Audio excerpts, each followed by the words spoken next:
ఒక విషయం బాగా గుర్తుపెట్టుకోండి. పుంజులు ఎంత ఇంపార్టెంటో అంతకంటే ముఖ్యమైనది కోడిపెట్ట. కోడిపెట్ట నువ్వు తీసే బ్రీడ్‌ని బట్టి నువ్వు ఎలాంటి పుంజునైనా ఎయ్యి. కానీ కోడిపెట్ట మంచిదయ్యి ఉంటే నిజంగా దానికి మించిన బ్రీడ్ అంటూ ఉండదు. చూడండి, కోడిని చూడగానే పైన వానసినికి పడితే తోక కిందకు వచ్చేస్తుంది.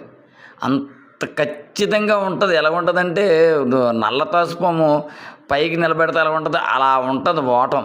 కోడి పెట్టకున్న ఓటం అలా ఉందంటే నువ్వు ఎలాంటి పుంజునేయి ఖచ్చితత్వంతో పిల్లలు దిగితే నిజంగా ఆ కోడి పెట్టను చూడగానే తెలుస్తుంది. ఎందుకంటే పుంజు ఎంత ముఖ్యమో అంతకంట ఎక్కువగా కోడిపెట్ట మనకి ఇది ఏదైనా దెబ్బలాడి బ్రీడ్ దాన్ని బట్టి దిగుతుంది. అది బాగా గమనించుకోండి. కోడిపెట్టను పట్టి కూడా కోడి పుంజులు అద్భుతమైన దెబ్బలాడే పుంజులు కోడి పెట్టను బట్టి కూడా ఎక్కువ శాతం ఉంటాయి. కోడి పుంజు మంచి పుంజు చేసి 4 పిల్లలు దిగితే అందులో ఖచ్చితంగా తండ్రి పోలుకుంటుంది అది వాస్తవం కాదు.